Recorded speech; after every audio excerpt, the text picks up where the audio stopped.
Dear students, यह video class 7th विषय गणित इकाई 2 का भाग 1 है। इस इकाई का नाम है घातांक तथा घातांक के नियम। तो घातांक क्या होता है? सामान्य भाषा में हम घातांक अर्थात जो घात लिखी जाती है किसी संख्या के ऊपर, उसको हम घातांक कहते हैं। तो यहाँ पर कह सकते हैं हम किसी बड़ी संख्या को जब हम संक्षिप्त रूप में लिखते हैं तो संक्षिप्त रूप उसका घातांकी रूप कहलाता है। यानी कोई बहुत बड़ी संख्या है और उसको हम छोटे रूप में लिखना चाहें, जैसे 10,000 करोड़, 20,000 करोड़, 15 लाख 3, तो इस तरह से ऐसी संख्याओं को हम अगर किसी छोटे रूप में घात के रूप में लिखते हैं तो वो घातांकी रूप कहलाता है। जैसे आपको दिया गया 10,000, अगर 10,000 को हम गुणनखंड के रूप में लिखते हैं तो 10 गुणा 10 गुणा 10 गुणा 4 बार आएगा। तो इसको हम छोटे रूप में लिख सकते हैं कि 10 की घात 4। अब यहाँ पर जो लिखा हुआ है 10 की घात 4, तो जो नीचे लिखा होता है बराबर में सीधे, उसको हम सीधे पढ़ते हैं 10, और जो ऊपर लिखा होता है उसको हम घात के रूप में पढ़ते हैं, यानी 10 की घात 4, जिसमें 10 आधार है और 4 घात या घातांक है। अब मान लीजिए हम 64 को घातांक में लिखना चाहते हैं या घात के रूप में लिखना चाहते हैं, तो 64 के पहले हम समान गुणनखंड करेंगे। तो 64 के गुणनखंड करते हैं 2 गुणा 2 गुणा 2 गुणा 2 गुणा, यानी 6 बार 2 2 खंड आते हैं। अब इसको हम आधार अर्थात जितना गुणनखंड के रूप में आया है उसको हम आधार बनाएंगे 2, और जितनी बार प्रयोग किया है अर्थात 2 को हमने 6 बार लिखा है तो ये घात हो जाएगी 6। इस तरह से हम 64 को छोटे रूप में 2 की घात 6 के रूप में लिख सकते हैं। अब 2 की घात 6 में 2 आधार है और 6 घात है। तो इस तरह से घातांक में लिखने के कुछ नियम होते हैं, यानी घातांक संबंधी नियम। तो घातांक संबंधी नियमों में हमारा पहला नियम है, यदि किसी संख्या पर 2 घात होती है तो उसे हम वर्ग कहते हैं। यानी किसी संख्या पर हम 2 घात लगा दें तो उसे हम उस संख्या का वर्ग पढ़ सकते हैं। जैसे 10 की घात 2, तो हम कह सकते हैं 10 का वर्ग, या 10 का स्क्वायर अर्थात 10 स्क्वायर। यदि किसी संख्या पर 3 घात होती है तो उसे हम उस संख्या का घन कहते हैं। जैसे 8 की घात 3, तो हम कह सकते हैं 8 का घन या 8 क्यूब। तीसरा नियम है, यदि किसी धन पूर्णांक संख्या पर कोई घात n का अर्थ है यहाँ पर कोई भी घात हो सकती है, n की जगह पर 2 हो सकता है, 4 हो सकता है, 6 हो सकता है, 10 हो सकता है, यानी कोई भी चीज़ हो सकती है n की जगह पर, इसका मान निश्चित नहीं है। तो कोई घात n हो तो उसका सरलतम जो मान होगा, यानी उसको हम सरल करके मान निकालेंगे, वो धन पूर्णांक ही होगा। अर्थात हमारी संख्या धन हो और उस पर कोई भी घात लग रही हो, चाहे 1, 3, 5, 7, 2, यानी सम हो या विषम, आंसर हमारा धन पूर्णांक ही आएगा। जैसे 4 की घात 2, तो 4 की घात 2 का अर्थ हुआ है 4 गुणा 4 बराबर 16 है। अगर हम 4 पर 3 घात लगा देते हैं तो 4 गुणा 4 गुणा 4 बराबर 64। तो इस तरह से हमारा आंसर जो आएगा वो धन पूर्णांक आएगा।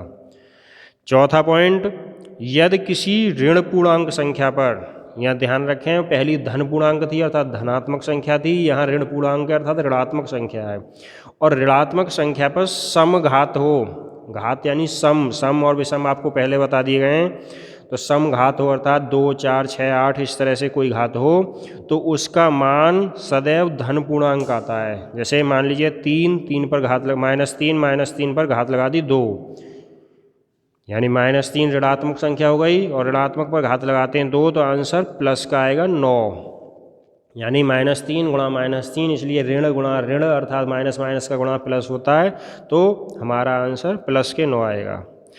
पांचवा नियम है, यदि किसी ऋण पूर्णांक संख्या पर, यानी उसी तरह से ऋणात्मक संख्या पर कोई विषम घात हो, यानी घात में 3, 5, 7, 1 इस तरह से कोई घात लगी हो विषम संख्या, तो उसका आंसर सदैव ऋणात्मक ही आता है।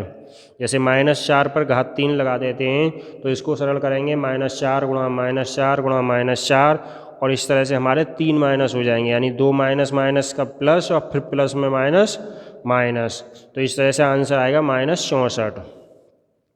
इसी तरह छठा नियम है, यदि पूर्णांक 1 पर कोई घात हो तो उसका मान सदैव 1 होगा।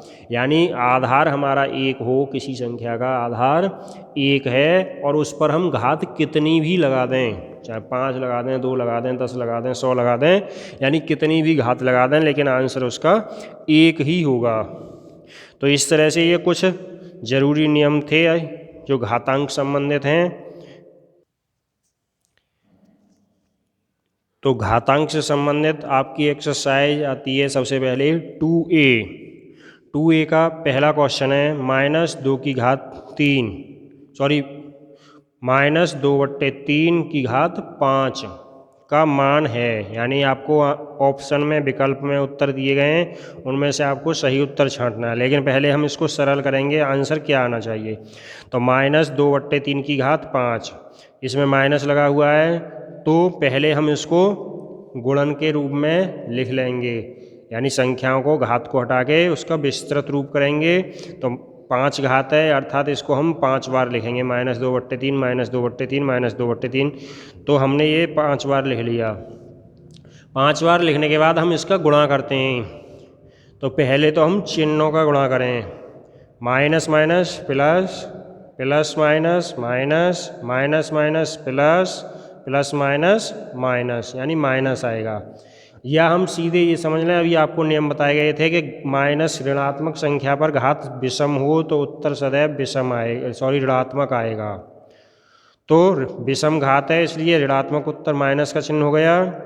अब 2 का गुणा, यानी 5 बार अलग अलग गुणा करना है। 2 दूनी 4, दूनी 8, दूनी 16, दूनी 32, इस तरह से गुणा हो गया 32। नीचे 3 है, 3 का गुणा 5 बार, इस तरह से 5 बार 3 3 में गुणा करेंगे।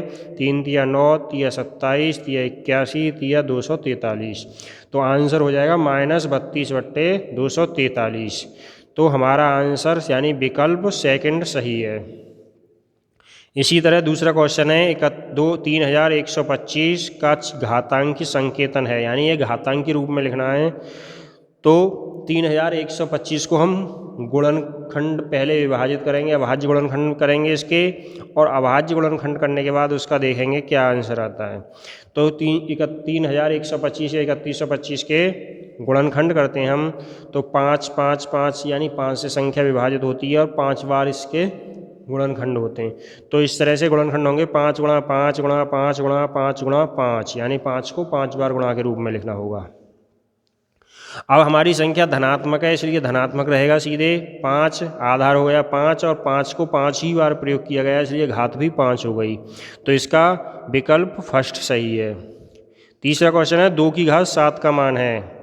अब 2⁻7 यानी 2 को हम 7 बार गुणा करके बीच चिन्ह लगा के लिख देंगे और सबका गुणा करेंगे, आंसर आएगा 128। तो इस तरह से हमारा तीसरा विकल्प सही है। अब है हमारा चौथा क्वेश्चन कि एक वर्गाकार क्यारी की भुजा 5 मीटर है, इसके क्षेत्रफल को घातांकी संकेतन में लिखिए। यानी इसको हम घातांकी संकेतन में लिखना है केवल। तो वर्ग का क्षेत्रफल होता है भुजा गुणा भुजा, या हम कह सकते हैं भुजा का वर्ग, और भुजा है हमारी 5, तो 5 का वर्ग अर्थात 5 की घात 2। तो इस तरह से हमारा इसका आंसर आएगा 5 की घात 2, क्योंकि हमें केवल घातांकी संकेतन में लिखनी है, इसलिए 5 की घात 2 ही छोड़ देंगे। यदि इसका क्षेत्रफल निकलवाया जाता है तो हम इसको सरल करके निकालते हैं, जो 5 गुणा 5 बराबर 25 वर्ग मीटर आता। पाँचवा क्वेश्चन है सरल कीजिए, यानी कुछ घातों के रूप में संख्या लिखी हुई हैं और उनके गुणा या जोड़ घटाव जो भी हैं वो चिन्ह के आधार पर हमें करने हैं। तो 2 की घात 4 गुणा 3 की घात 2, तो इसका फर्स्ट खंड है 2 की घात 4 गुणा 3 की घात 2। तो पहले 2 की घात 4 को विस्तृत रूप में लिखेंगे, 2 गुणा 2 गुणा 2 गुणा 2, बीच में गुणा का चिन्ह है इसलिए गुणा, फिर 3 की घात 2 है तो 3 को 2 बार, 3 गुणा 3। अब हम इनके गुणन फल करते हैं, यानी इनका गुणा करते हैं। तो पहले हमने 2 2 की जितनी संख्याएं दी गई हैं उन सब का गुणा किया, 2 दूनी 4, दूनी 8, दूनी 16, 16 आ गया। बीच में गुणा का चिन्ह, 3 और 3 का गुणा कर लिया हमने, 9 आ गया, 16 गुणा 9। और 16 और 9 का गुणा करते हैं तो आंसर आता है हमारा 144। तो इस तरह से इसका सरलतम मान आ गया, यानी इसको सरल करने पर मान आया हमारा 144। इसी में आपका सेकंड खंड है -2 की घात 3 गुणा -10 की घात 3। तो माइनस लगा हुआ है तो माइनस के साथ ही 2 को 3 बार लिखेंगे, -2 गुणा -2 गुणा -2। इसी तरह -10 पर घात 3 है तो -10 गुणा -10 गुणा -10, और इनका गुणा करते हैं तो ये भी घात यानी 3 है, विषम है तो माइनस का चिन्ह, 2 दूनी 4 दूनी 8, और ये भी 3 बार है तो इसलिए ये भी विषम है, गुणा -10 का 3 बार यानी 3 बार 10 में गुणा करेंगे तो आंसर 1000। अब हमारी घातें यानी अर्थात चिन्ह 2 बार हो गया, माइनस माइनस प्लस हो गया, और 8 और 1000 का गुणा 8000। तो इस तरह से आंसर आ गया 8000। या हम सीधे एक बार में भी गुणा कर सकते हैं कि सभी चिन्हों को देखें 6 बार हैं, अर्थात जोड़े सम में आ गए, चिन्ह प्लस का हो गया, और 10 का 10 ढाई 100 ढाई 1000 दूनी 2000 दूनी 4000 दूनी 8000। इस तरह से भी हम इसको कर सकते हैं। छठा क्वेश्चन, 15625 के अभाज्य गुणनखंड ज्ञात करके 15625 को आधार 5 पर घातांकी संकेतन के रूप में व्यक्त कीजिए। यानी इसके अभाज्य गुणनखंड कीजिए, फिर इसका आधार 5 मानकर उसको घातांकी संकेतन में लिखिए। तो पहले हम 15625 के गुणनखंड करते हैं, क्योंकि ये लास्ट में 5 है, हम जानते हैं 5 है लास्ट में तो 5 से ही विभाजित होगी, तो सीधे सीधे 5 से विभाजित करते हैं और सारे गुणनखंड 5 के ही रूप में आएंगे हमारे। तो गुणनखंड आप जानते हैं, पहले से कर चुके हैं। तो इस तरह से हम गुणनखंड करते हैं, 5 से 15625 को, फिर 3125 को विभाजित करते जाएंगे, और हमारे गुणनखंड होंगे 5 गुणा 5 गुणा 5 गुणा 5 गुणा 5 गुणा 5, यानी 5 हमारे 6 बार आएंगे। तो इस तरह से आधार हो गया हमारा 5 और घात हो गई हमारी 6। तो इसका घातांकी संकेतन हो गया 5 की घात 6। तो इस तरह से आपकी एक्सरसाइज 2A समाप्त होती है। इसको आप ध्यान से करेंगे। धन्यवाद।